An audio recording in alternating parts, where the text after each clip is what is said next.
Discussion. I'm Tyron. I'm Giselle. And before we get into any of that, I'm sorry. How was your week? It was blacktastic. You know, when I say blacktastic, it was good. It was good. But in all honesty, it was really good. Blacktastic because I know, we had your mom and I dropped your sister off this week. And it was a surreal type of feeling. Sad, happy, emotional, like very emotional, anxious, nervous for her. But it was blacktastic because I know what your mother and I have instilled in you girls. So you're gonna do amazing. College, not college. College is just a tool that you're gonna get you guys using as a tool, networking. Be honest with you, I can get you a PhD of life. But what about you? How was your week? My week signified the end of a lot of things. Okay. Elaborate. It signified the end of my stable emotions and my stable glowing skin. Like when I went to get my senior photos, there come the pimples that I hadn't had all summer. There they come again when I enter a school zone. So now my skin's looking rough again. It signified the end of, usually I have 1 year by myself in a school, but then the next year I'm with Addie again. Mm-hmm. This is the last year was the last year we were together. Mm-hmm. This year after I'm done, I'm not going to SMU. So this is kind of our last year of me being alone for only 1 year. Oh, you can't go to SMU. Nah, that's just not your goal. Yeah. No, thank you. And then it's the end of I don't want to say childishness, but I go into school. I'm the senior. I'm not someone you look up to, but I'm a senior. I'm chill. I've been here for 4 years. We kind of know each other. So I'll be in say for lunch. I know all the people that are leaving to go home because that was their last period. Mm. And then it's it's not. I don't want to say I'm not taking school seriously. It's just not as much of a big deal because I've done it for I feel like school after a while they do the same thing, just a different grade and maybe a different pace sometimes, just to add a bit of spice. So I've done this for 4 years already. Well, and that's what I said. I think I can give you guys a PhD in life. And it's because of that. It can be, but that's the system, the education system. I don't say it's good or bad. It's just what we got. It can change, but it's just what we got. So I can see where it can kind of feel, what's the word when it's over and over? Mundane? Yeah, mundane. That's the word for you. So yeah, it's not a big factor of my life anymore.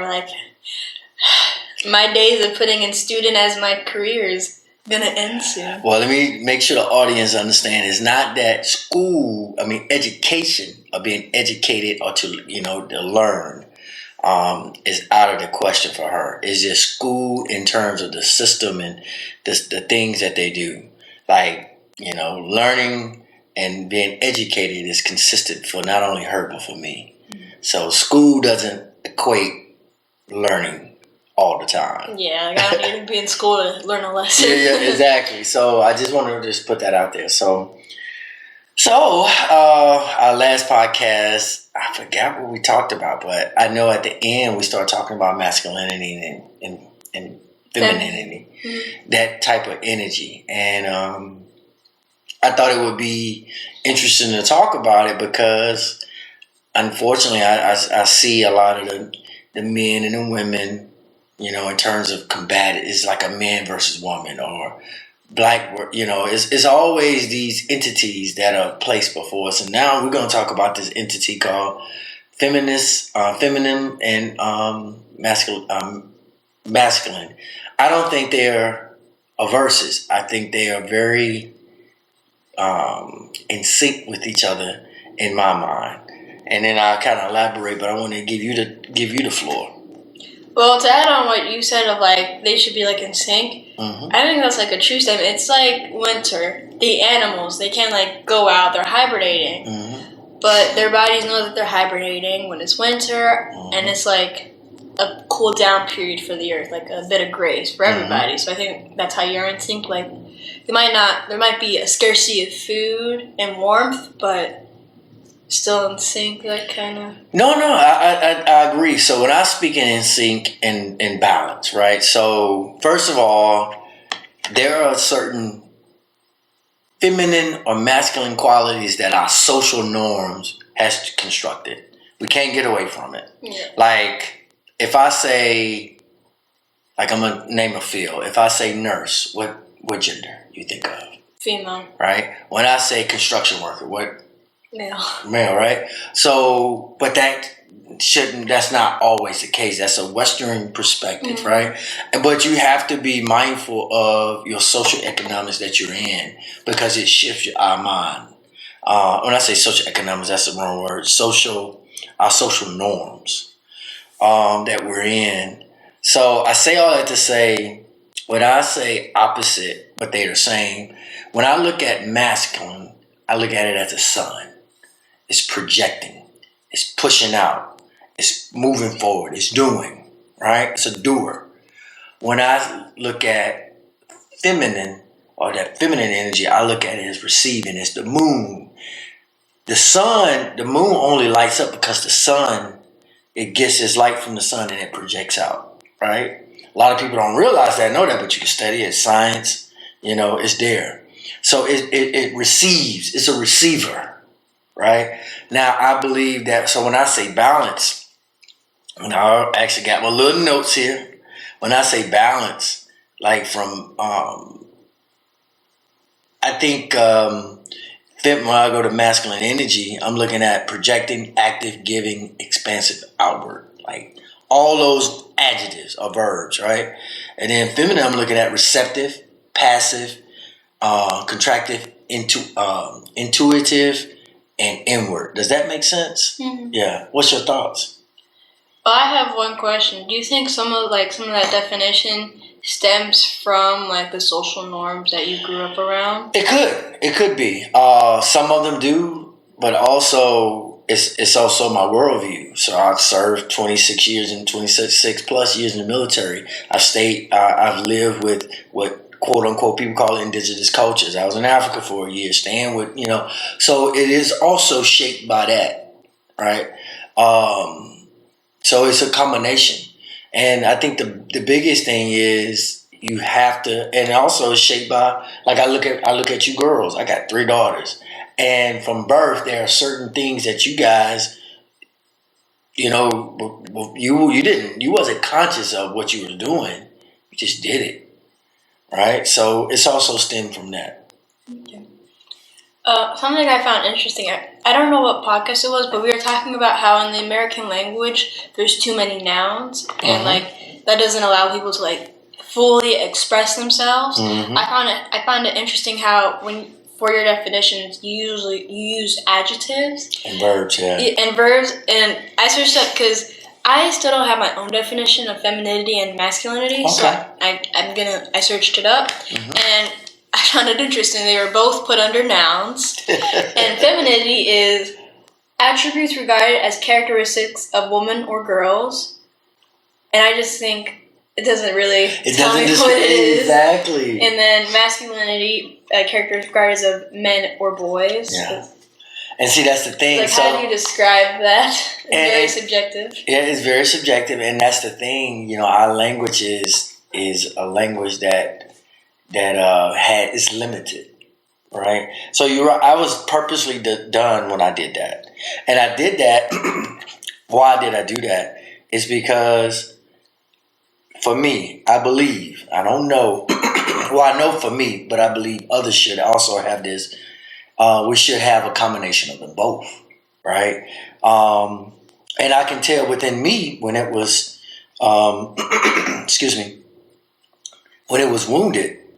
So for me, a wounded masculinity, like when you are over to the left or to the right too much, right? You abuse your power. Try to always, like I'm that dad that says, I'm y'all girls, I'm the man, whatever I say goes, right? And that's not just you, that's with anybody. Control, I'm trying to always control everything, right? Abusive, and then I want to avoid situations. Unsupportive, unstable. And then for a wounded the feminine energy is powerless. They always feel like they're powerless, victiming. They always the victim. And today I'm talking about because the word feminine or feminine is associated to a sex, which is a woman. So when I say they, I'm speaking of the woman from a biological perspective. Biological mean from a woman has a womb, it produces eggs, and they can naturally have a baby, right? From a gender perspective, it can be whatever. I'm speaking from a science perspective, right? And I had to say that because I know it's very sensitive with those different movements, whether it's trans, and doesn't, whatever, it's fine with me. But I just want to make sure I put that out there. Very manipulative. Want to manipulate, I associate that with a negative. But what are your thoughts on that? I agree. Like, you see that a lot in the media, like toxic masculinity. It's like, I think that toxic masculinity, I find it interesting. Mm-hmm. That's being put out more in the media than toxic femininity. And I think a lot of that is because for like most of, I want to say American history, because world history, that's a lot of history and you can't generalize that. Mm-hmm. For most of American history, women have been powerless, and you like kind of take that in and you pass it down. So now I feel like the feminine community, the woman community, we're still trying to like recover a lot of that power. So it's not being seen more as toxic femininity, but toxic masculinity, it's like very pushed out there. And I find it interesting that men throughout American history, again, they've always been like told like either their masculinity is too much or too little. It's mostly masculinity that's like, this is not enough, this is too... Exactly. And I always find that interesting. Like, that's what I see in the media. It's toxic masculinity that's the one being put under fire when... Yeah. And it's because of what your description of it is, how they see masculinity, how they see femininity. And for a man to... Let's look at a natural female trait that I think, a natural female trait, nurturing, right? Tenderness. When you say those words, they automatically go to a female. But I'm your father. Can I be nurturing? Have I been nurturing? Yeah. Right? Have I been kindness? Do I show that tenderness? Right? So the problem with what you just said, why things are put out there like that, because they only look for males. That's why I use it as a projector. It's the sun. So a healthy man should be able to not only project, but also to receive. A healthy woman that's operating in a energy, divine energy, they should be able to operate by receiving and also pushing out. It should be a fine balance. It's always a balance. But yeah. I just find that interesting. It's like when we come to science, everybody knows. Well, not everybody, but like something I've learned. Water is healthy for you. But if you drink too much of it, you could legit die. Like you drink too much, you die. So going in that, water is like, you're made of water. It's like, it's your life source. You will die without it. You will die with too much of it. And you need to put that into like more... I don't want to say philosophical, but more like abstract concepts, like masculinity and femininity. If it's like an energy you're operating in, I want to say like a vibe. Too much of a certain vibe is not too much. Is too much. It's not good for you. So going into that type of energy, if you have too much of it, you're not operating correctly. It's like.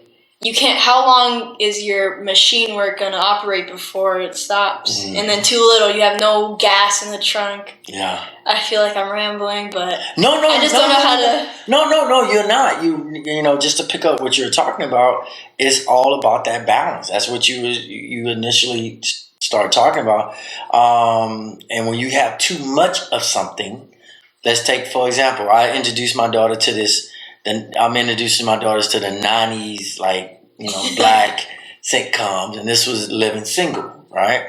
And out of the four women that you have been, like, in terms of what I look at as that masculine energy and that feminine energy, I think they all have it, but which one do you think is over the top, that feminine energy, and which one do you think is over the top? When you brought that, I think out of all of them, Max, she's like the most masculine, but I can see she's like very confident in her feminine energy. Yeah. So it's like, it's almost a good balance, but there's like a lot of masculine energy. Yeah. And then Sinclair, she has a lot of feminine energy, and that's like, I think through the show, like when she pulled in, what was the guy's name?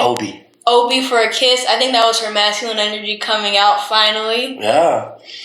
Just like, kiss me, I love you. So I think that was her masculine energy coming out in that time. I love seeing that. Yeah. You know, I clapped when that happened. And it goes to show like that's good that you even pointed that out. It's a healthy balance, and it bothered you. You was like, why people just can't communicate? And it's because they really don't know where they at. And you have to be able to challenge your beliefs. Beliefs are indicated or inscripted into you by social norms.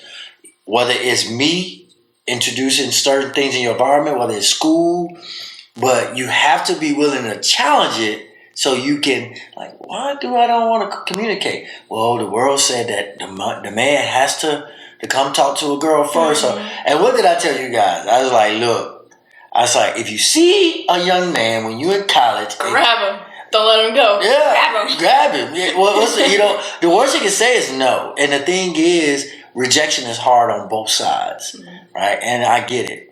And that's one of that new thing that I think is balancing out within relationships when you're talking about the feminine and the masculine energy. We have always been the ones they're pushing out, right? And we had to accept rejection or acceptance. That was us receiving. But most females during that time in the 90s, not as much now, but, because the online kind of changed it, but they are willing to ask, when you were saying that, a thought came into my mind. Like, in the beginning of this, you said femininity and masculinity, like, for a lot of American history, it's been like verses. And I think that comes into play with, like, a lot of this stuff of, like, not wanting to having a hard time interacting with both energies. It's because we've separated these two groups for so long. And they're supposed to be the same. Yeah, it's like, just because they have their differences doesn't mean they don't have their similarities. And to ignore that is so damaging to society. And I feel like nowadays, that kind of, people are starting to acknowledge their similarities. There's gray area. Like, I think with a lot of things, not just femininity and masculinity, people have finally acknowledged that there's a gray area in everything,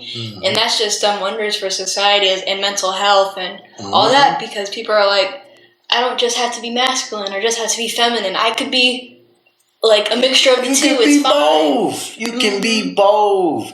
Now, I would say it takes some time. Yeah, of course it does. I'm still struggling with that. Yeah, it takes time. For me, for me, my pinnacle or that one of those triggers was, once I realized, I didn't realize until after I came back from Afghanistan. And I told you my inability to be vulnerable, right, with your mom because of what was going on. So I'd rather just avoid and run and divorce.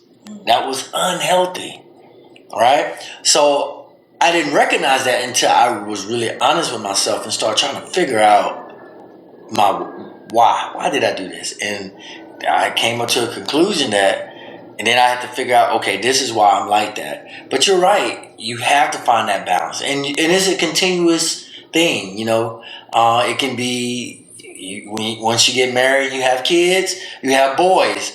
It's going to change you even how, a little bit, which, how you read, because you girls changed me. You made me a little, I was forced to be a nurturer.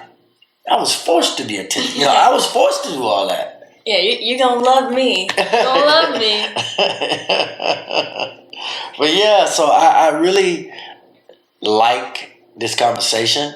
And I like this because I think this is one of the things that when you look at shows or when it really, if I can say, what are the one thing that messes up relationships? Not just a man and a woman. I'm talking about our relationship, father and daughter, is my inability. If I'm too over the top, I can push you away. You see what I'm saying? Or if I'm too nurturing and sensitive, that might make you feel like, man, why? Because the hierarchy of needs, protection, safety, and you probably look at me for that protection, you know, for whatever reason, and you're like, my daddy can't protect me. He's soft. You know what I'm saying? So it has to be a balance. It had to be a balance. So an interesting thing, like when you were saying like parent-child relationships, Mhm. have you ever heard the term like boy's mom? I never heard the term boys mom. I heard the term girl's dad.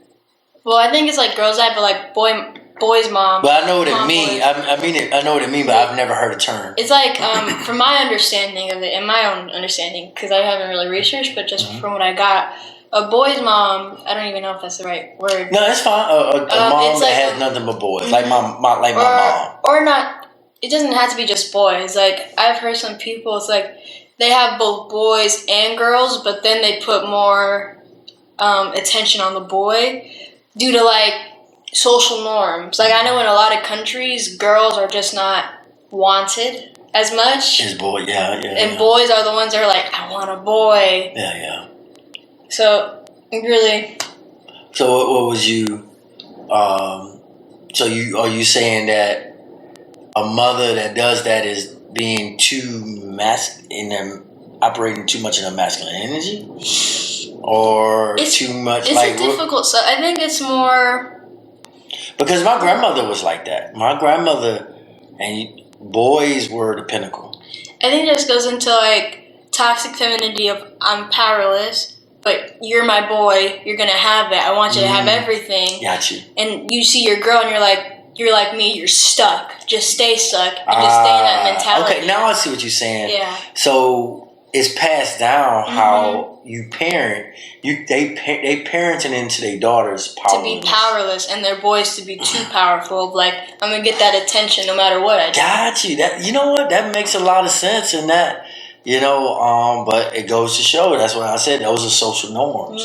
So that mother's been taught that, and that's what they taught. And I was taught that a little bit, like I said, but not a little bit. I was taught that.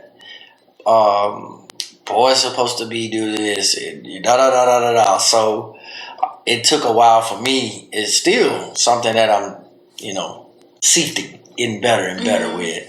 Yeah, I like that. I might have to definitely look it up. What did you hear that about? Where did you hear that from? Well, I haven't really I kind of connected that to like baby clothes. Because I think that's one thing that people like to define where feminine and masculinity is. Like that's really to versus it out. Like some baby clothes, like boys, it'll be like number one pimp, and then girls they'll be like, I'm ready to take my selfie.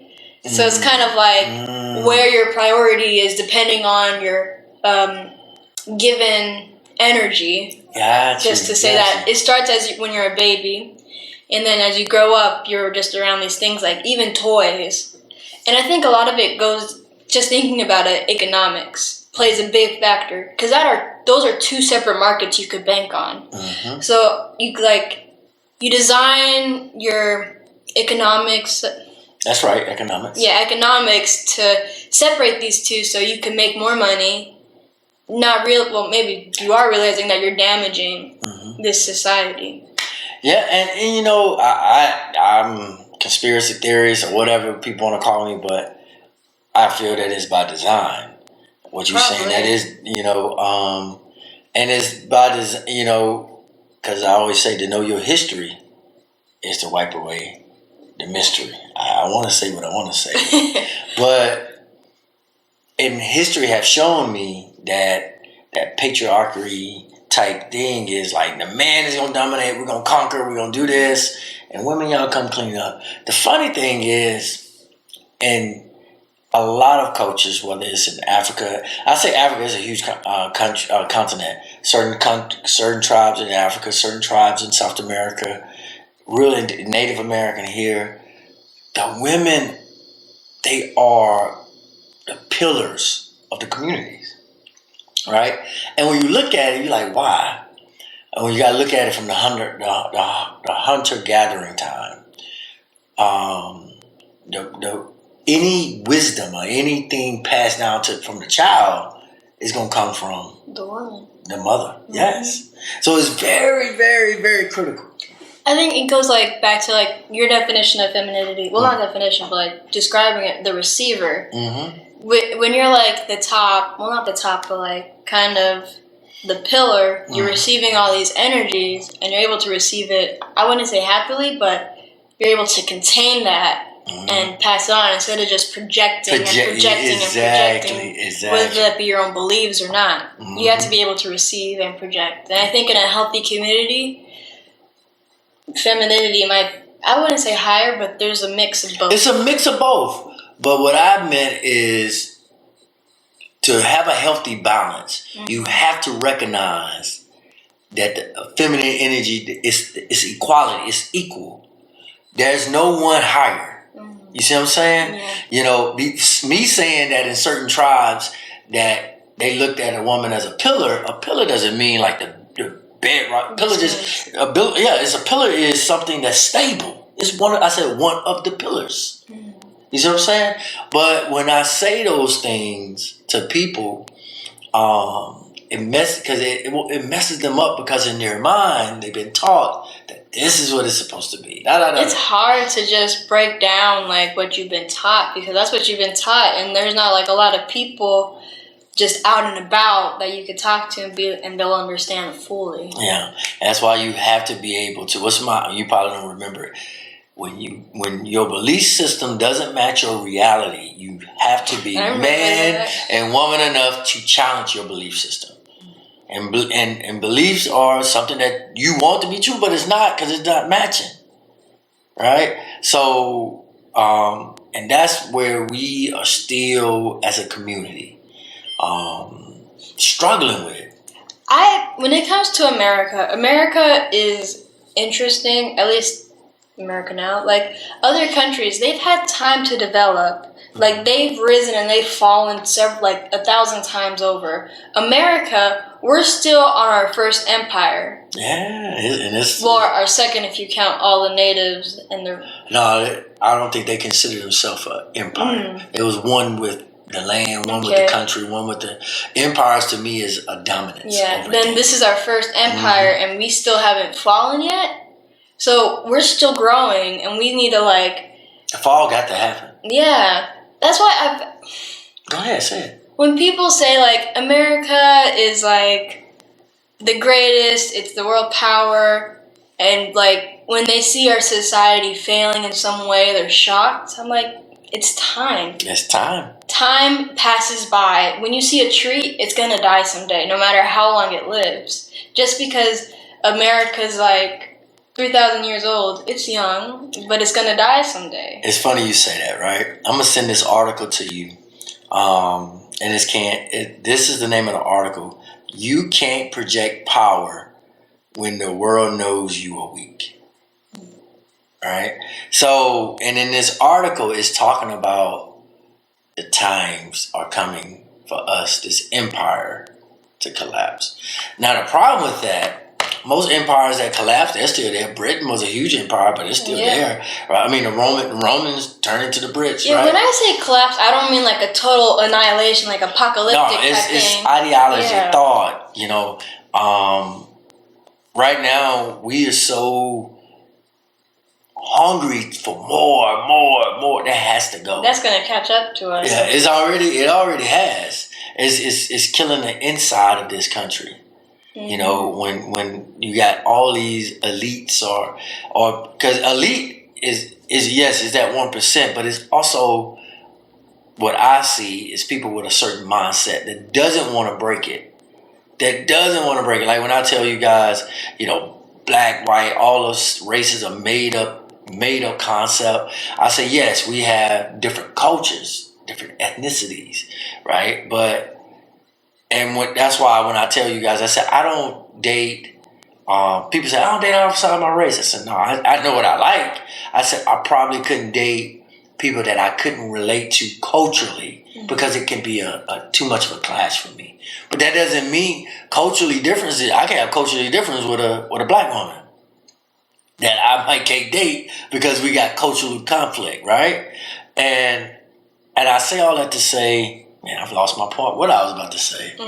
I don't know, but I had a good example of like something that kind of encompasses what we've been talking about. Mm-hmm. It's called Handmaid's Tale. It's a great book. I've only watched the series, but Handmaid's Tale, like when you said like. Well, hold on before you say that. My favorite female Black author, Octavia Butler. So they got that from her work. Go ahead. Well, how you said like elites, they know like the ideologies and they want to sustain that because it's working for them. Mm-hmm. One of the characters in the series, he was the one that created this whole ideology of like the toxic femininity, toxic masculinity as a whole society. Mm-hmm. And he was like, well, with this ideology, I'm on top. So why would I change it? Mm-hmm. So I think that kind of encompasses this whole thing of just toxic femininity. You keep like the victim down. You keep them in that victim mindset, and you keep the ego up for the man, and just it works out for the people on top already. Yeah, exactly. Oh, yeah, that's interesting. I've never seen the Handmaid's Tales. I've heard people talk about it. I was kind of leery because I knew they took most of the concept from Octavia Butler, and she kind of died poor, right? And that bothers me sometimes that you take something from somebody and you don't give them any credit. Yeah. So in politics, I told you probably didn't even know. Yeah, I didn't know. Yeah, and so I take that personal. You know me, I take that. That's why I don't watch football anymore. Once I stopped watching after Kaepernick took a knee. Like, I ain't watching you. I take things very, very personal. Doesn't mean that it's going to impact the world, society, but it's a personal thing. So, but that's interesting that you said that about Handmaid's Tale. And I'm not degrading that you're watching it. I'm glad you brought that to my attention because that's I watched it because my history teacher, we were talking about like women needed a place to like communication and just talking about everything and everybody and how like I think we were talking about like the witch trials and how it's like people talk. And one of the things he talked about is Handmaid's Tale when they're like a woman's giving birth. All the women in the village are there and they're all talking, and that's what got me on the show. I'm like, okay, I'm interested. Let me see. I heard it's really good. It's okay. It's okay? Okay. I got bored. I'll be honest with you. It was either too political, well, in their political sense, or just too dramatic, or too like dun dun dun dun, and that's all I could describe it as. I wasn't into it. I was into it for like the structure of like the society and all that, but I wasn't for the plot was okay. Got you. Yeah. Okay. Interesting, but I didn't know where this conversation was gonna go, and for me, I have a whole I did a whole PowerPoint. Let me show you real quick, and then I did a whole PowerPoint on what it looked like to me, everything, right? But I'm not gonna go through that because I really wanted us to kind of talk about it, and one because it gives you the ability to, like, if you find yourself being too passive, too Dutch, you're like, you know what, let me add a little bit more of this. Or you find yourself being too, let me move back. It's a balance. It is a fine-tuned balance. And you know what? We do it daily. So I think the purpose of this podcast, one, to encourage people that, because this the feminist movement, like when that stuff, like when you say masculinity, that started coming was like for an anti doing the feminist movement. Yeah. So like, well, females, but we're gonna have a masculine movement. But that's how those are the things. That's how America react. Black lives matter. Then all lives matter. Blue lives matter. Like the fact that you got to say that. Yeah, that wasn't the point. Yeah, exactly. They don't even get it. Like. Your life always mattered.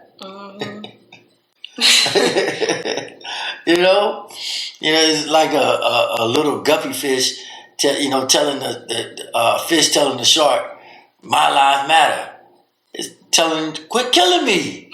And the shark matters. He's top apex, But we don't get that because we really sick of this very society. combative. Yeah, very combative. Like, it has to be me. I have to be included in some way. I can't let you have your spotlight. It needs to include me for me to care about it. Exactly. Yeah, that's just like out of sight, out of mind. Exactly, and that's what it is. That is exactly what it is. But I think we're gonna conclude this. Unless you got any more that you want to add, go ahead. You know me. I can talk about anything. Go ahead. Oh, I wrote this question down. Mm-hmm. Why do we feel the need to define these concepts? Why does it matter? That's an interesting question. Why it matters to me is because it's part of my current reality. That maybe were the social norms, but right now that feminine, what a woman and what a man, and how it operates for me. But more about my reality is I find that when I was operating or doing something, it gave me the ability to define what was going on with me. Because I'm a logical, tangible, and when I was able to word it out and see it, like, oh man, I'm doing this, and I got too much of this. So that's why I found it. I can't speak of everybody else, but for me, if a belief system lines up to my reality, I roll with it. If it doesn't, I got to push back, and I wouldn't even care to define it. Make sense? Yeah, I remember thinking of that question, like, why do we feel the need to define such concepts? I'm like, write that down before you forget, because I know I'm going to forget it. Yeah, and so back, to kind of bounce back off of you with that question, do you think now that we had this discussion, do you feel that it was a need or not needed to even define it? I feel like for you, for me, for you, I feel like there's always gonna be a need to define it because that's how you make sense of the world. Like when I watched Lucy yesterday, the thing she said was like, we try to explain these just such abstract concepts so our human psyche can understand it and operate comfortably in this world. So I think defining it just gives you a level of comfort of you may understand some of it. Absolutely, and that's one of the things. Like when you start dealing with religion, I tell people, God isn't made up. Is something that we done gave God a tribe, agenda, what God look like, all that, because it's called anthropomorphic. That means we are putting God at the human perspective, right? But the Creator, we can't explain. So, but like you said, it makes it easier for us to like feel comfortable with it. So for me, like most people, when we talk about religion, that makes them feel comfortable when they know certain, like God is love, God, for them. For me, I can just look, I feel, I'm good. I don't need that. I don't even want to define the Creator for me. No. It's always how comfortable are you with the unknown. Exactly. Like you have to be comfortable with just knowing that. Well, I want to say just knowing that what you do may not matter in the long run, but that doesn't really apply to this. It's more like you have to be comfortable with the fact that you're not going to know everything. Absolutely. But you're not going to know nothing. Yeah. It's that gray area. And people are not comfortable with the gray area. Yeah. And that's the thing. You have to be able to operate in that gray. You do. So, and when that question, when you asked it, I was thinking, and I got more like, that's kind of, it matches my reality. I like to define things for me. Like I can't, it matches I've been your dad 17 years now, right?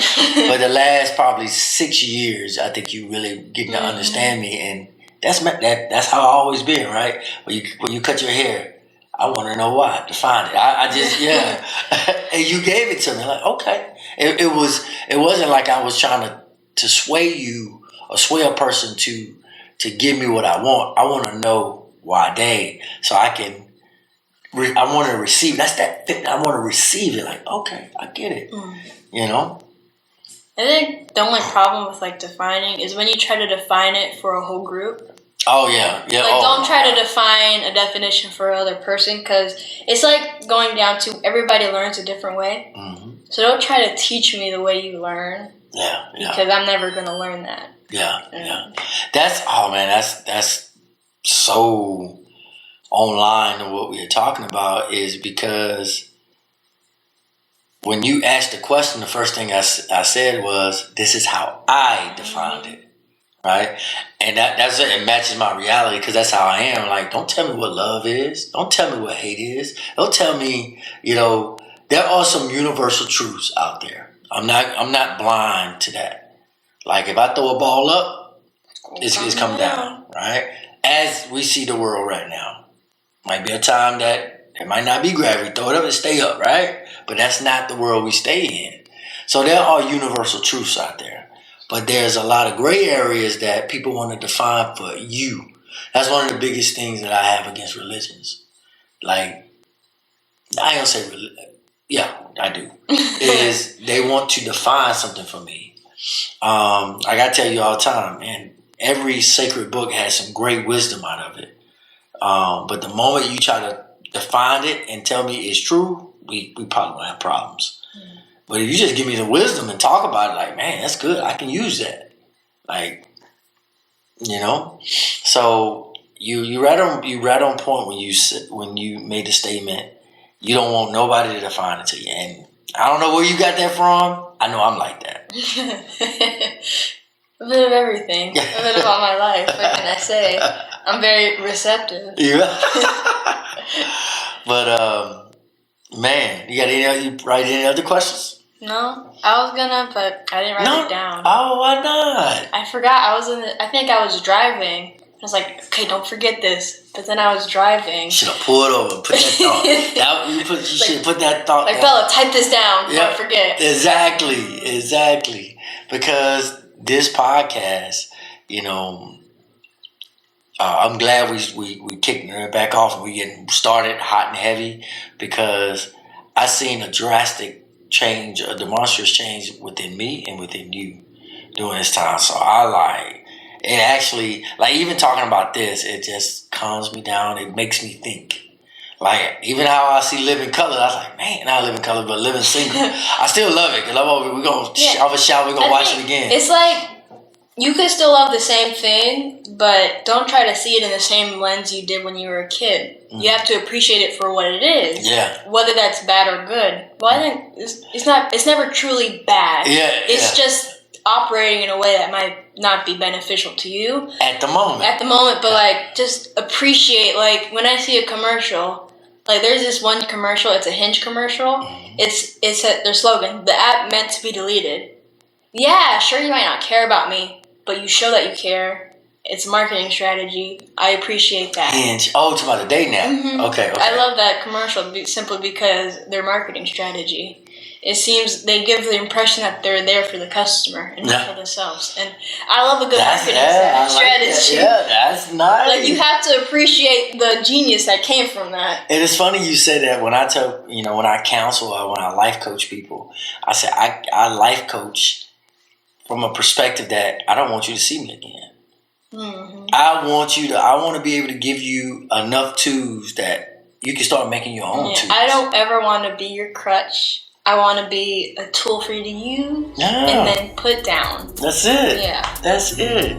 Man, I don't know what we're going to talk about next week. I'm supposed to be leaving out of town on Friday, so we might I want to probably get together early in the week. I want to definitely get our podcast in. And we'll talk about it, because it's your second week of school.